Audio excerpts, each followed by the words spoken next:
59페이지 손해배상 책임 시험에 두 문제 출제됩니다. 손해배상 책임과 보정 설정. 우리 공인중개사법에서 가장 중요한 게 확인 설명이고, 확인 설명 잘못하면 손해 발생하면 손해배상해야 되고요. 이게 가장 주된 내용입니다.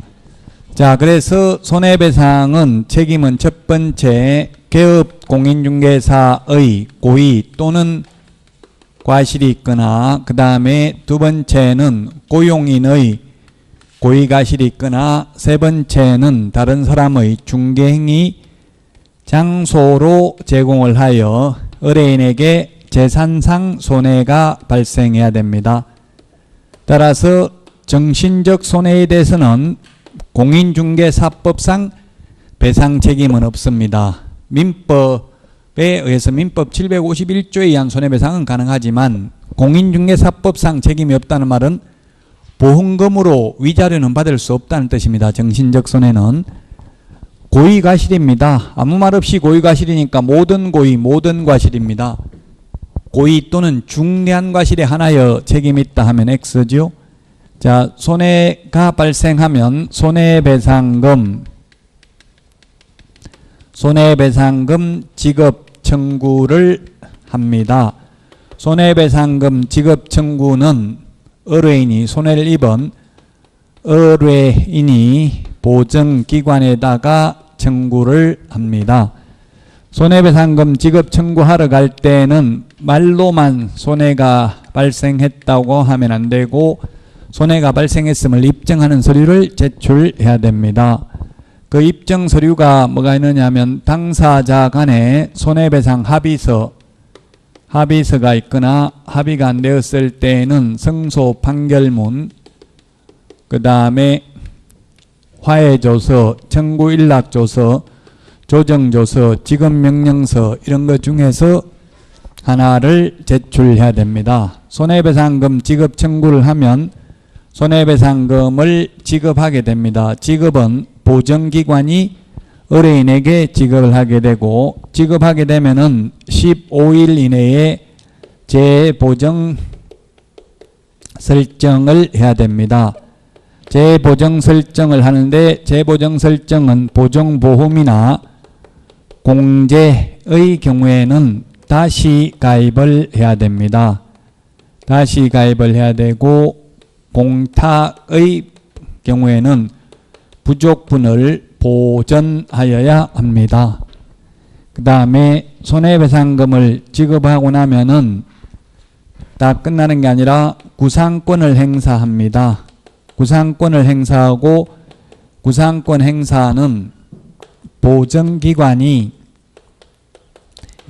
개업공인중개사에게 구상권을 행사하고, 개업공인중개사는 다시 고용인의 잘못이 있다면 구상권을 행사할 수 있습니다. 자, 이런 손해를 배상하기 위해서 보정 설정을 해야 됩니다. 보정 설정을 해야 되는데, 보정 설정 방법은 3개 중에 하나입니다. 첫 번째 서울보증보험에 가입하거나, 두 번째 공제에 가입하거나, 세 번째 공탁이 있는데, 이 셋 중에 아무거나 선택하면 됩니다. 3개 다 선택해도 상관은 없습니다. 이론적으로. 다만 공탁을 한 공탁금은 폐업을 하거나 사망을 하더라도 3년 동안 회수할 수 없다. 그 다음에 시험에 출제됐던 게 협회 공제는 협회 회원에 하나여 가입할 수 있다. X. 협회 회원은 반드시 공제 가입해야 된다. X. 이 셋 중에 아무거나 선택하면 됩니다. 자유롭게. 다만 보정 설정 금액은 법인인 경우에는 2억 원 이상, 법인은 2억 원 이상, 법인의 분사무소는 사무소마다 1억 원 이상, 그 다음에 개인인 경우 1억 원 이상 가입을 해야 됩니다. 개인인 경우. 그 다음에 지역농업협동조합만 1천만 원 이상이고요. 지역농업협동조합 빼고 나머지 특수법인은 특별한 특례가 없으니까 일반 법인하고 똑같아요. 2억 원 이상 가입해야 됩니다.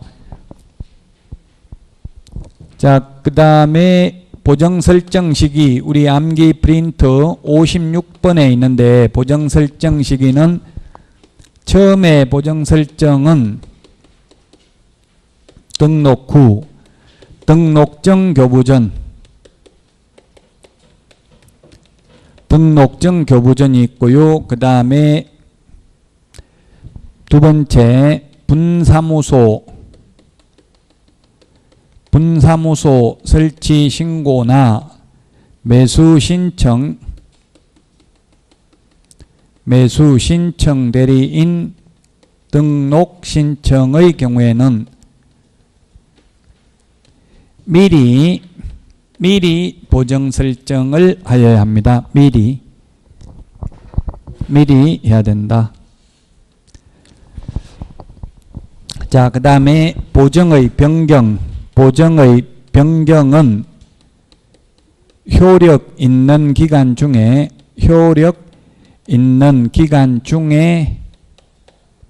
언제든지 1년짜리 만기 가입했으면 1년 끝나기 전에도 바꿀 수 있다. 만료되었을 때는 만료일까지 다시 가입을 해야 된다.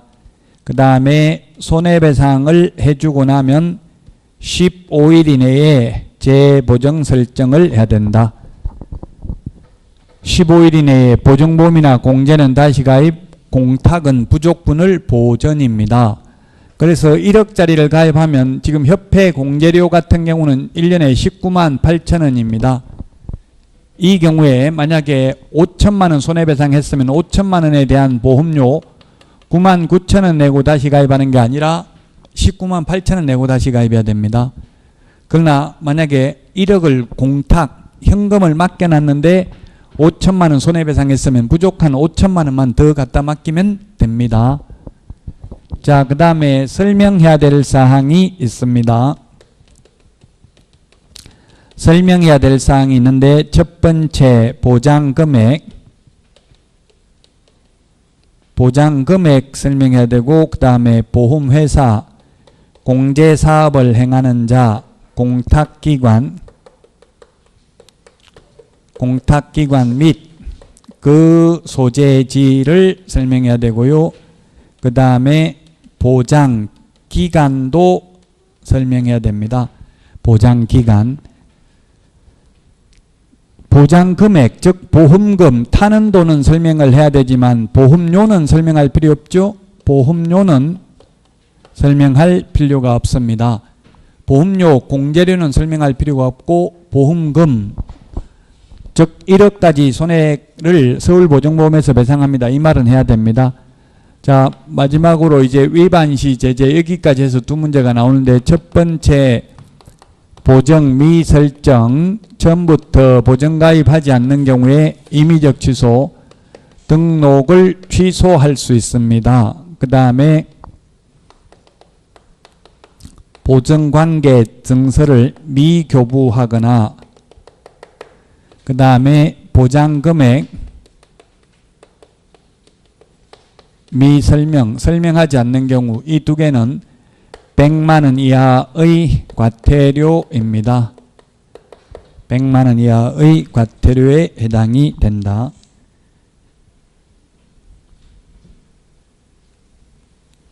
자, 그러면 159페이지 보도록 하겠습니다. 1번 장소 제공도 손해배상해야 됩니다. 그 다음에 2번 보증보험, 공제금, 공탁금으로 손해배상을 한 때에는 30일 이내에 재보정 설정이 아니라 며칠이라고 했어요? 15일. 여기 15일이라고 했죠? 15일. 그래서 2번이 정답입니다. 30일 이내가 아니라 15일 이내 재보정 설정을 해야 됩니다. 자, 그 다음에 3번 개업공개서는 중개가 완성된 때에는 거래 당사자에게 손해배상 책임의 보장에 관한 사항을 설명하고 관계증서 4본을 교부하거나 관계증서에 관한 전자문서를 제공해야 된다. 맞습니다. 4번 보증보험의 보정기간이 만료되어 다시 보정을 설정하려는 개업공개사에게는 그 보정기간 만료일까지 다시 보정 설정을 해야 된다. 만료일까지라고 했죠. 이게 만료일까지 만료되었을 때는 변경은 효력이 있는 기간 중에 바꿀 수 있습니다. 5번 개업공개사는 업무를 개시하기 전에 손해배상 책임을 보장하기 위하여 보증보험, 공제 또는 공탁을 가입해야 된다. 예, 업무 개시하기 전에라고 하면 맞는데요. 정확하게 구체적으로는 등록증 교부 전 업무 개시 전이에요. 시행규칙 5조 1항에는 등록증을 교부하는 때에는 보정 설정 여부를 확인하고 지체 없이 등록증을 교부하라고 되어 있죠. 근데 법 제30조에는 업무 개시 전에 보정 설정하라고 되어 있습니다. 그 업무 개시 전이라고 하면 맞습니다. 그러나 등록증 받고 나서 업무 개시 전에 해도 된다. 이건 X죠. 등록증 구체적으로 보면 등록증 받기 전 업무 개시 전이라고요. 인장 등록도 마찬가지라고 했습니다. 자, 그래서 159페이지 158번에 2번이 정답이 되겠습니다.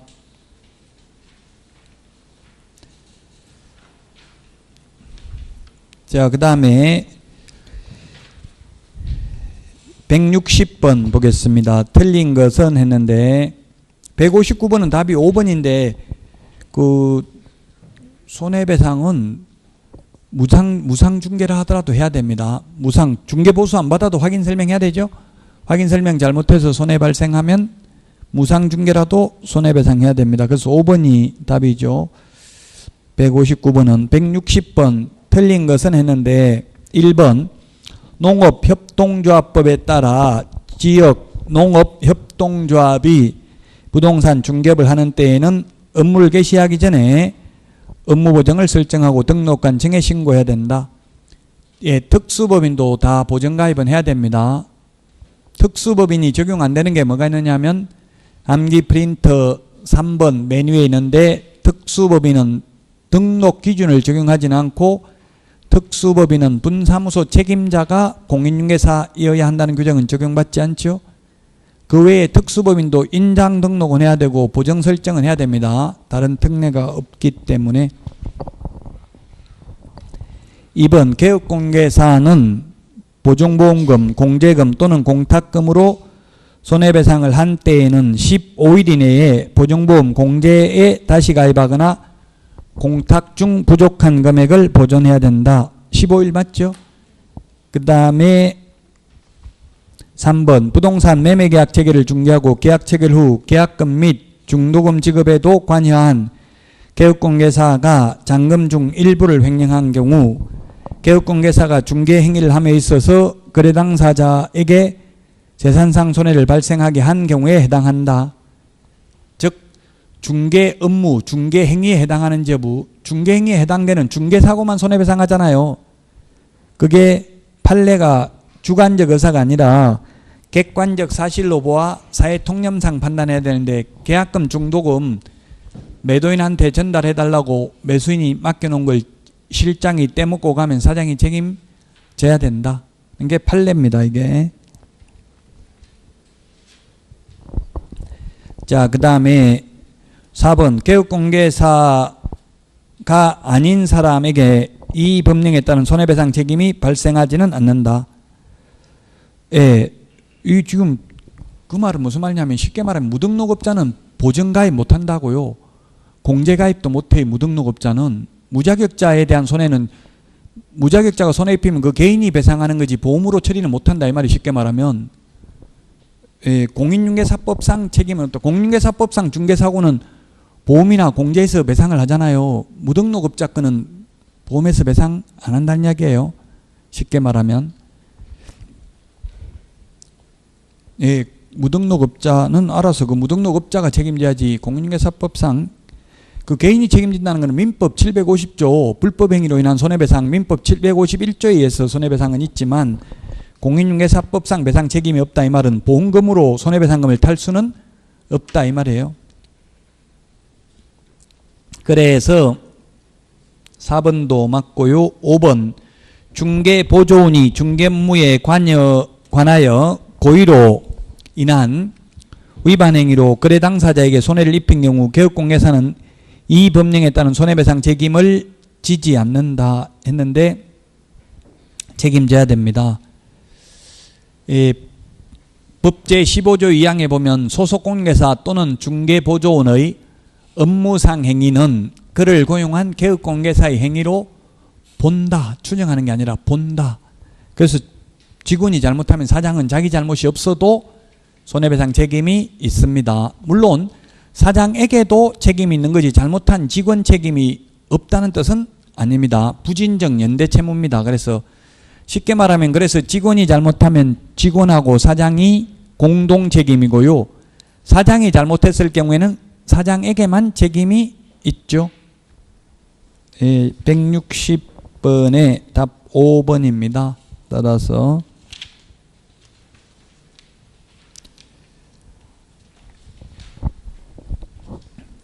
162번 보겠습니다. 161번은 답 5번인데 장소 제공한 경우에도 손해배상 책임 있죠.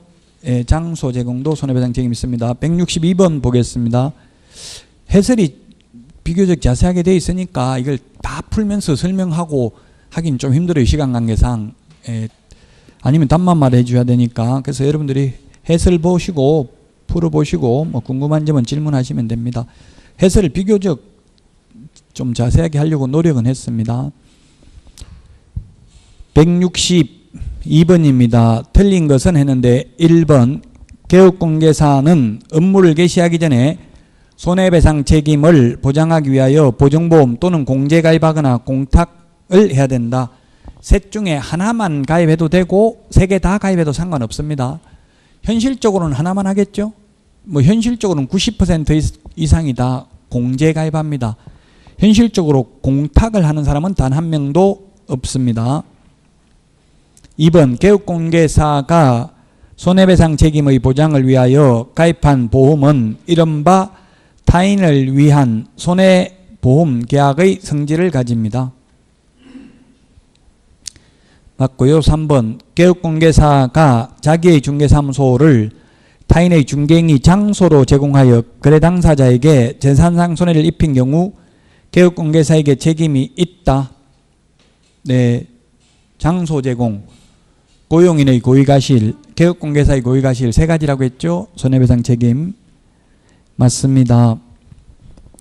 3번 개업공개사의 손해배상 책임은 가입한 보증보험 지급액을 한도로 한다.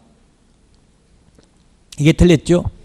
그 손해를 배상할 책임이 있다 이렇게 돼 있어요. 만약에 개인이 1억 보험은 가입했는데 손해를 3억 입혔으면 보험회사에서 1억 배상해주고 나머지 2억은 자기 개인 재산 가지고 배상해야 됩니다. 또 보험회사에서 1억 배상한 것마저도 구상권 행사당합니다. 그럼 결국은 궁극적으로는 개업공개사가 자기 돈 재산 가지고 다 배상해야 됩니다. 그래서 거의 대부분 구상권 행사당하면 그냥 재산 다 빼돌려버리고 잘 안 갚더라고. 현실적으로는 협회에다가. 그러면 아까도 말했지만 결국 안 갚을 수가 없어요. 사회생활 하려면 돈을 벌려면 뭐 죽을 때까지 돈 안 벌려면 구상권 행사 안 당해도 되죠. 안 갚아도 되죠. 근데 그 채무자 명부에 등재도 해버리고 또 신용정보회사, 고려신용정보회사 이런 데 채권을 양도하진 않고 그 신용정보회사에 뭐 30%인가 이렇게 수수료 주나 봐요. 받아주면. 저도 옛날에 돈 못 받아가지고 고려신용정보회사에 맡기려고 하니까 수수료 30% 달라 하더라고요. 그것도 뭐 착수금을 또 달라 하더라고요. 나중에 돈 받으면 30%만 주면 된다고 하면 하고 싶더라고요. 못 받으면 한 푼 안 줘도 되면. 근데 아예 착수금도 미리 뭐 좀 달라 하더라고요. 그래서 이거 돈 떼인 것도 억울한데 또 착수금까지 주고 또 못 받아버리면 무조건 받아준다가 아니에요. 받는 금액에 30% 수수료 떼겠다 하더라고. 그래서 중개업을 하려면 구상권 행사 안 당할 수 없겠죠. 중개업을 하고 돈을 벌려면. 채무자 명부에 등재해버리면 뭐 은행에 돈 입금하는 이런 게 다 은행연합회에 통보한다더라고. 채무자 명부 등재하는 게. 결론은 손해 안 입히도록 조심해야 돼요. 대충 저한테 묻는 거 이거 조심하라고 했는데 대충 하다가 왜 그러냐면 다가구가 손해가 많이 나는 게 건물주들이 개업공개사한테 전세 중개하면 200만 원 주겠다. 월세 중개하면 20만 원 주겠다. 이렇게 중개보수를. 그 돈 많이 받으려고 막 전세 혈안인데가 다 전세 중개해버리니까 전세 다 빼버리고 은행 융자 받아버리니까 시세보다 더 돈을 많이 빼버린다고요. 그럼 깡통주택 돼가지고 도망갈 수밖에 없어요. 도망갈 필요도 없잖아. 그냥 있으면 자동으로 경매 넘어가면 되니까. 사기죄도 안 되더라고, 건물주가. 그게 경매 뭐 돈이 없어 못 갚는다고 하니까 경매 넘어가 버리니까.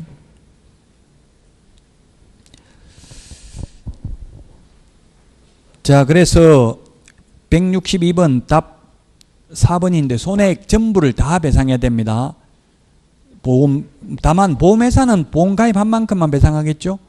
보험회사에는 해서는 만약에 3억 손해가 발생해도 보험회사에서 배상하는 건 1억밖에 안 해주죠. 우리 생명보험도 보험 든 만큼만 해주잖아요. 그 보험회사야 보정 설정 한도액만 배상하지만 개업공개사는 전액을 다 배상해야 된다고요. 그 손해를 배상해야 한다, 이렇게 되어 있습니다. 답이 4번이고 5번. 의뢰인이 개업공개사에게 소정의 보수를 지급하지 아니한 무상중개의 경우에 손해배상 의무가 당연히 소멸되는 것은 아니다. 네, 그렇습니다. 무상중개라도 확인 설명해야 되고, 확인 설명을 잘못해서 손해가 발생했다면 중개보수를 받지 않아도 손해배상해야 된다고요. 중개보수 안 받으면 손해배상 안 한다고 하면 어떤 일이 생기겠어요. 예를 들면 매도인이 10억만 입금시켜주고 더 받는 건 다 먹어라, 이렇게 예를 들어서 할 수 있잖아요. 그럼 13억 받아가지고 매도인한테만 3억 먹고 매수인한테는 한 푼도 안 받았어요. 그래도 못 쓰는 땅을 이거 뭐 좋은 땅이다 거짓말시키고 하면 손해배상 해야 되겠죠. 땅 같은 거는 반드시 용도, 지역, 지구, 구역을 적어줘야 돼요. 용도, 지역, 지구, 구역만 적어주면 되고, 판례는 뭐 개발제한구역이라고만 적어주면 되고, 그 개발제한구역에서 구체적으로 어떤 행위를 못하는지까지는 기재하지 않아도 개업공개사 책임 없다는 게 판례예요. 그럼 의뢰인이 개발제한구역 적혀 있으면 뭐 개발 못하는데 물어봐야 되겠죠. 자기가 궁금하면. 아니면 개발 그 관련 법을 찾아가서 보면 되고요. 162번에 답 4번입니다. 따라서 163번. 보정 설정 금액, 지금 분사무소가 몇 개 있어요? A, B, C, D, E구 4개죠? 그 보정 설정 금액이 얼마예요? 주된 사무소 2억, 분사무소 각각 1억이니까 합하면 6억이죠? 분사무소 4개니까 각각 1억, 주된 사무소 2억 하니까 합하면 6억 이상 가입을 해야 됩니다. 그래서 4번이 정답이 되겠습니다.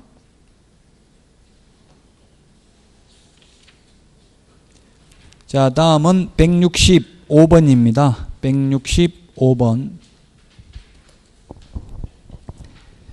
개업공개사 갑의 중개보조원 을의 과실로 의뢰인 병이 손해를 입었다. 이와 관련된 설명으로 옳은 것은 했는데 1번 갑은 중개사무소 개설 등록 이전에 손해배상 책임을 보장하기 위해 보정보험 또는 공제에 가입하거나 공탁을 해야 된다.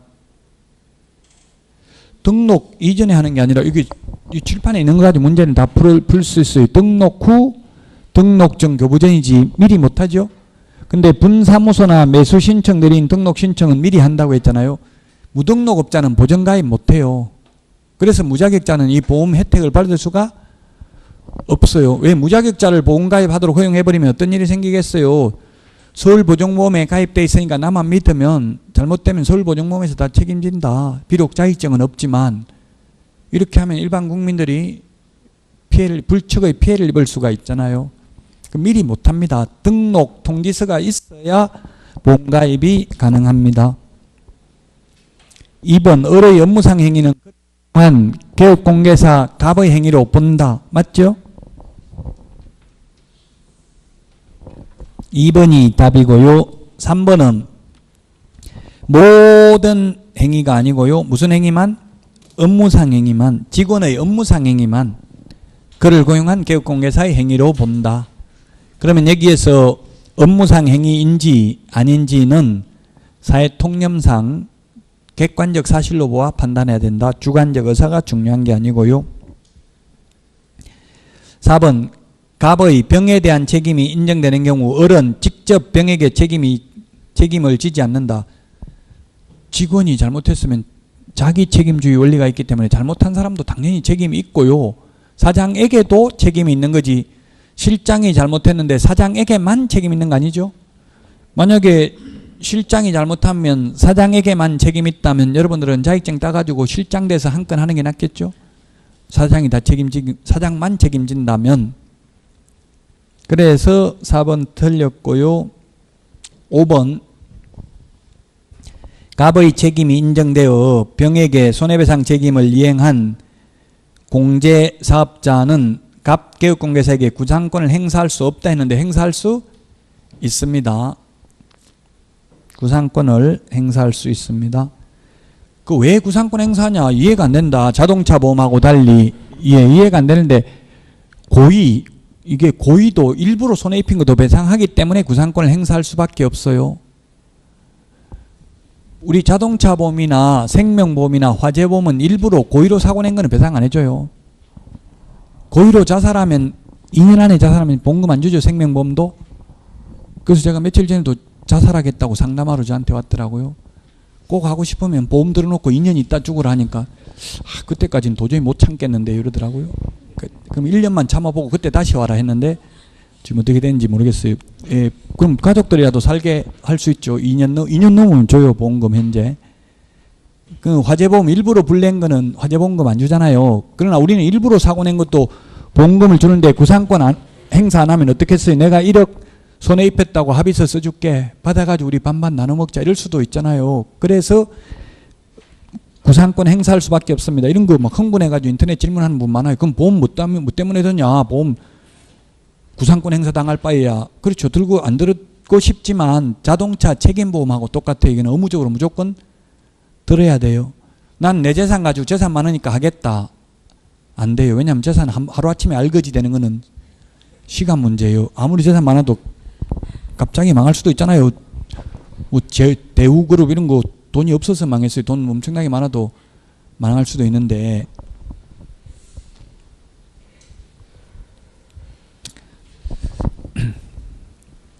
지금 대우가 있긴 있죠. 지금도 주식회사가. 그 대우가 망한다기보다 회장 김우중 회장이 그렇겠네요. 뭐 법인인 경우는 대표자가 사망하거나 대표자 없어졌다 해도 그 법인이 없어지는 것은 아니죠. 법인은 별도의 사람이에요. 사실은 법인도 법인이 회사가 법인세를 내잖아요. 사람은 주민세를 내고요.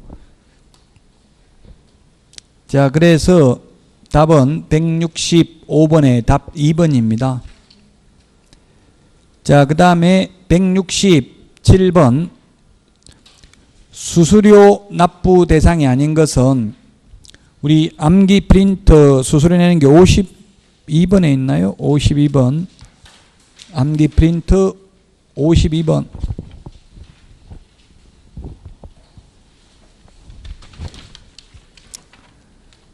(52번에) 있죠.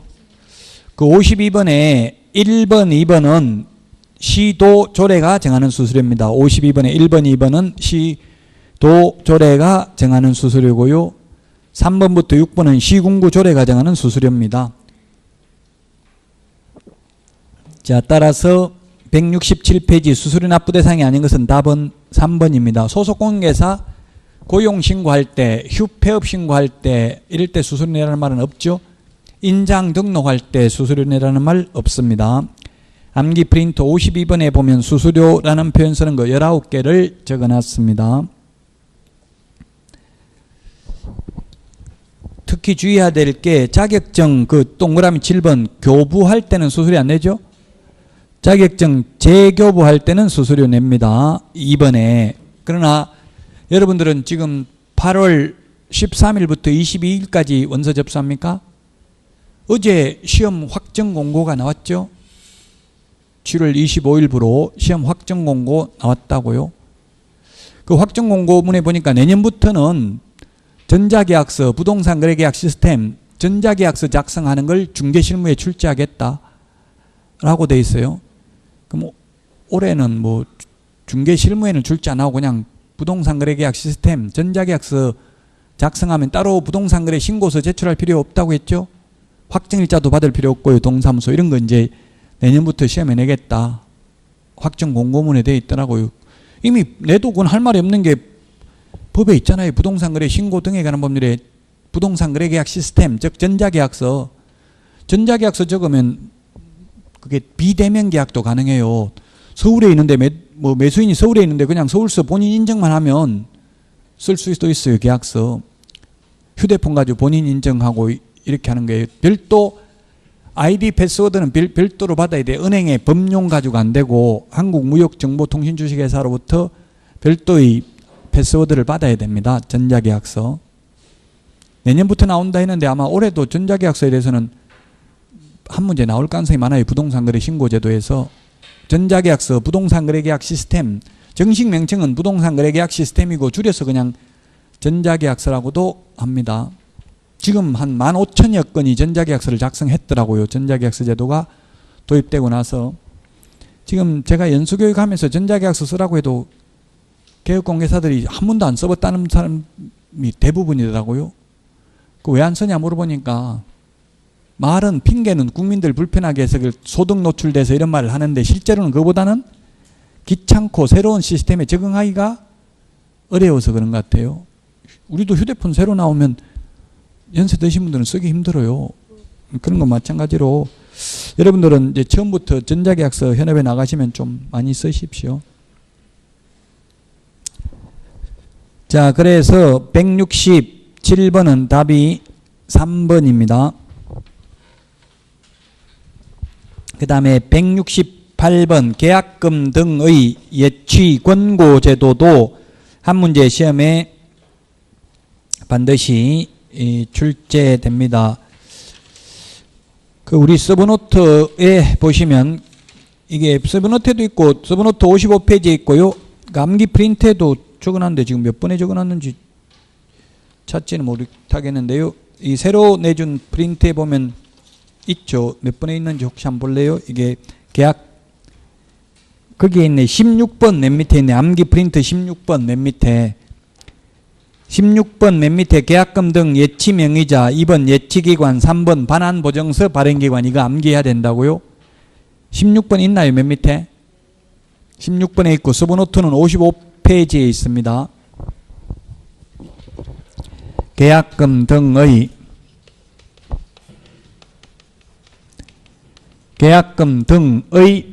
예치 권고제입니다. 예치 권고제도. 계약금 등에는 계약금뿐만 아니라 중도금, 잔금도 포함됩니다. 그리고 강행 규정이 아니고 임의 규정으로 도입됐습니다. 그래서 매도인이 있고 만약에 매수인이 있으면 매수인은 매매대금 돈을 지급해야 되고 매도인은 등기를 넘겨주면 되는데 현실적으로 우리 등기 서류와 돈하고 바꾸고 있잖아요. 이게 동시행이 아니죠. 민법 186조 법률행위로 인한 물권 변동 효력은 등기하여야 한다라고 되어 있습니다. 그럼 등기부에 등기관이 기재할 순간 잔금 치르는 게 동시행이라고요. 그렇게 못하잖아요. 현실은 그래서 미리 등기 서류만 받고 선의행을 하죠. 그래서 불안하니까 이제 매수인이 잔금마저도 이 계약금 등에는 그래서 잔금도 포함된다. 잔금마저도 만약 잔금은 동시행이라면 이걸 동시행해야 돼요. 근데 동시행이 아니기 때문에 예치기관에다가 예치하도록 권고할 수 있다.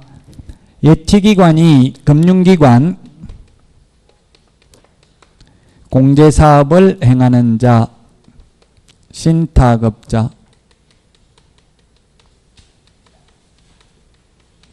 이 세 명이 예치기관입니다. 여기에 예치하도록 권고할 수 있고 예치명의자는 7명입니다. 개업공개사 명의로 예치를 할 수도 있고요. 그 다음에 은행법에 의한 은행 명의로 예치할 수도 있고요. 그 다음에 공제사업을 행하는 자.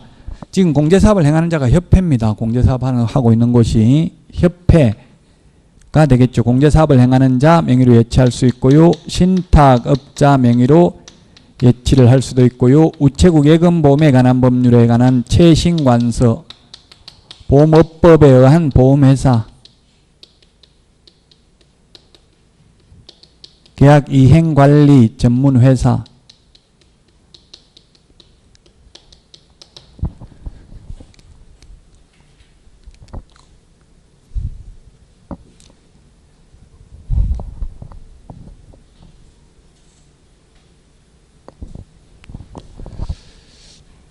신체 이 뭐 대가리 머리만 하면 더 신체 보존이네. 신체 보존 보니까 글자가 신체 보존.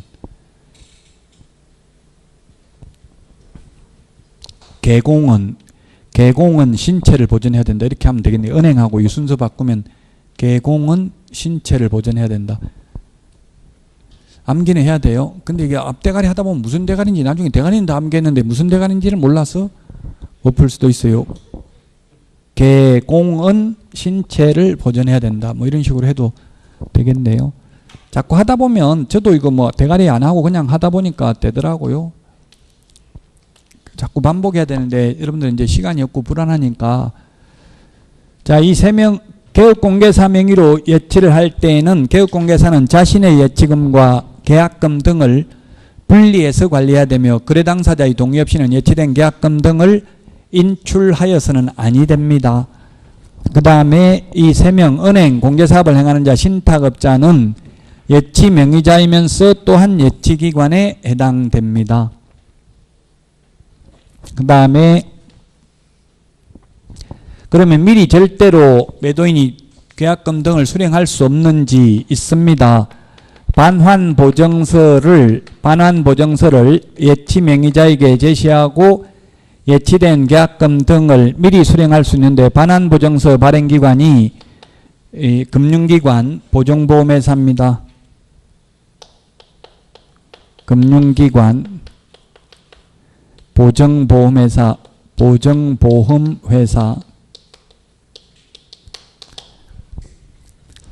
자, 따라서 이 예치명의자, 예치기관, 반환보증서 발행기관 암기해야 되는데 금융기관은 전부 다 해당되네요. 금융기관. 은행도 우체국 예금보험에 관한 법률에 의한 최신관서도 금융기관에 해당된다는 취지로 출제된 적이 있어요.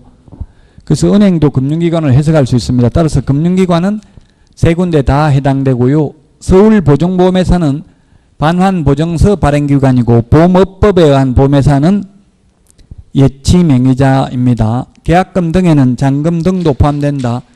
강행규정이 아니고 임의규정으로 도입됐다. 계약 성립될 때까지가 아니라 계약 이행이 완료될 때까지 예치하도록 권고할 수 있다.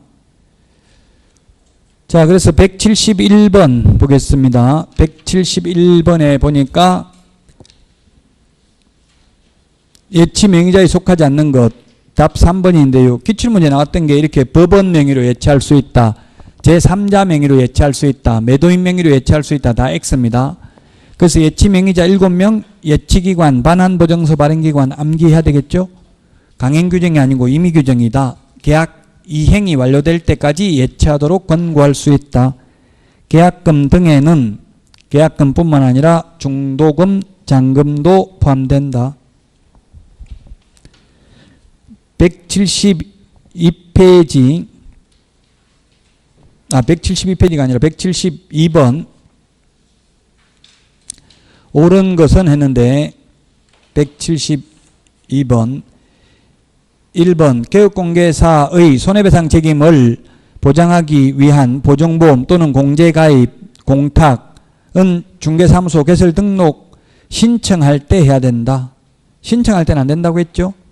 등록 후 등록증 교부 전에 해야 됩니다. 2번 다른 법률의 규정에 따라 중개업을 할 수 있는 법인이 중개업을 하는 경우 업무보정 설정하지 않아도 된다. 특수법인도 보정 설정해야 되죠? 자, 그 다음에 3번 공제에 가입한 개업공개사로서 보증기간이 만료되어 다시 보정 설정하고자 하는 경우에는 15일 이내에 다시 설정하는 게 아니라 만료일까지 다시 설정을 해야 됩니다. 만료일까지. 그 다음에 4번 개업공개사가 손해배상 책임을 보장하기 위한 조치를 이행하지 아니하고 업무를 개시한 경우 등록관청은 등록을 취소할 수 있다. 여기 보정 미설정은 등록 임의적 취소할 수 있다. 맞죠? 보장 금액을 설명하지 않거나 보정관계 정서를 교부하지 않는 경우는 100만 원 이하의 과태료.